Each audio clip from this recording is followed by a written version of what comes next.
Svavasa Das Prabhuji is the president of New Dwarka Temple.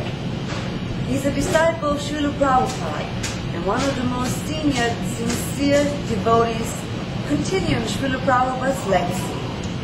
Let us meet him now and hear from him about New Dwarka. Hare Krishna. So, read Krishna Bhagavatam, 6th canto, chapter 2, text number 8. Excuse me, text number 9.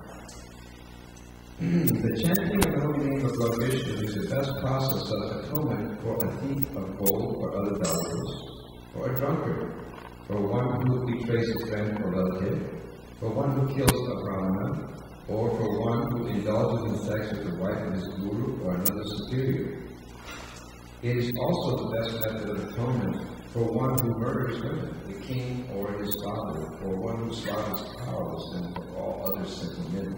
Simply by chanting the holy name of Lord Vishnu, such simple persons may attract the attention of the Supreme Lord, who therefore considers, because this man has chanted my holy name, my duty is to give him protection. One more verse. Text number 11. By following the Vedic ritualistic ceremonies of undoing atonement, simple men do not become as purified as by chanting once the holy name of Lord Vishnu. Although ritualistic atonement may free one from simple reactions, it does not awaken devotional service. Unlike the chanting of the Lord's names, which reminds one of the Lord's fame, qualities, attribute, pastimes, and purport. Srila Chakravarti Thakur comments that the chanting of the holy name of the Lord has special significance that distinguishes it from the Vedic ritualistic ceremonies of atonement for severe, more severe, or most severe sinful actions. There are 20 types of religious scriptures called Dharma Shastras, beginning with the Manu Samhita and the Parashara Samhita. But herein it is stressed that although one may become free from the reactions of the most simple activities by following the religious principles of these scriptures, this cannot promote a simple man to the stage of loving service to the Lord. On the other hand, chanting the holy name of the Lord even once not only frees one immediately from the reactions of the greatest sins, but also raises one to the platform of rendering loving service to the Supreme Personality of Godhead, who is described as Uttama Shloka, because he is famous for his glorious activities. Thus one serves the Lord by remembering his form, his attributes, and pastimes. Srila Chakravarti Thakur explains that this is all possible simply by chanting the Lord's holy name because of the Lord's omnipotence. What cannot be achieved through the performance of Vedic rituals can be easily achieved through the chanting of the Lord's holy name. To chant the holy name and dance in ecstasy is so easy and sublime that one can achieve all the benefits of spiritual life simply by following this process. Therefore, Sri Chaitanya Mahaprabhu declares, Param Vijayate Shri Krishna Sankirtana. All glories to Sri Krishna Sankirtana. The Sankirtan movement we have started offers the best process for becoming purified of all sinful reactions and coming immediately to the platform of spiritual life. By His Divine Grace, A.C. Bhaktivedanta Swami people, but those instructions that they give are only there as long as the body exists. So it's a very rare person that you can meet that can tell you about eternal youthfulness. Everybody wants that. We know that in our history books they're talking about the fountain of youth. Everybody wants to live forever. But it's only a rare person that can meet someone that explains to you that eternality that we're looking for is not of the body and it's not of this world, but it's of the spiritual world. So it's a very rare person you can meet that can tell you that. So I feel very fortunate that I met a person who gave me the instruction and understanding of the real fountain of youth, and that is spiritual life, that's Krishna consciousness. He told me how to live in this life and look forward to the life after, which is more important because that's the real you. So to meet such an individual is a rare occasion. And I can't say that when I first met Prabhupada that I knew those things. I didn't. I had no idea. So I consider myself to be a very fortunate person. You know, they say that the pure devotee, the guru, he's patita pavana. He's the most merciful.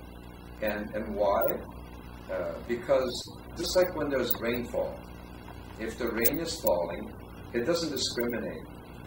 It falls on the road, it falls on the sidewalk, but it also falls on the vegetation. And the vegetation really sucks it up, it needs it. And it produces life and sustains life.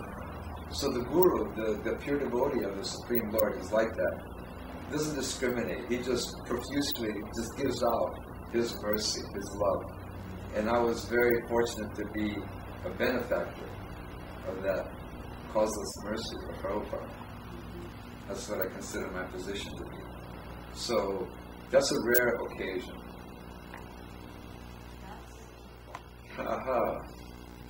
Well, there have been doubtful people since time immemorial. That's not going to change. Because that's the nature of the material world. The nature of the world is that everyone's negative. That's automatic. That's the first thing. People are very fearful because that's what it's described. And because we're very fearful, we're very negative. We're very, very scared to do anything. And we see that in society today, because there's more and more materialism going on, people are more and more fearful. The more materialism, the more we hanker for commodity and sense enjoyment, the more fearful we become. Because we think somebody's going to take it away from us or not give it to us. So there's this hankering and the lamentation, back and forth. Oh, I want it, and then I can't get it, and I want it, I got it, I don't like it. So this hankering and lamentation creates fear within everyone.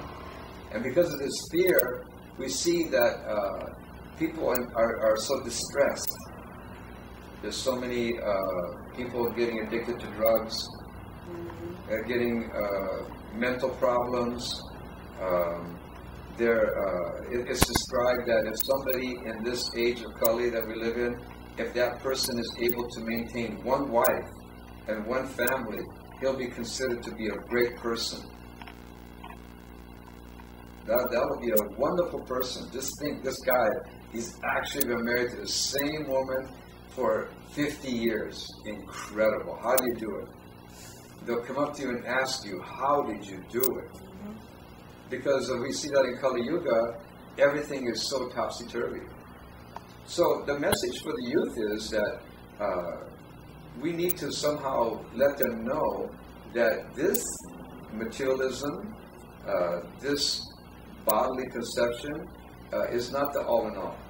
It's there, it's real, but it's not the all in all. We like to give the message out that all those things are there and everybody has their quota. Everybody has their quota of happiness.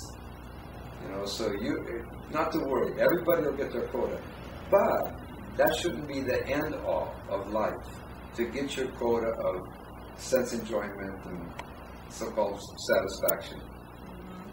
But the end of life should be to understand Krishna, to understand God.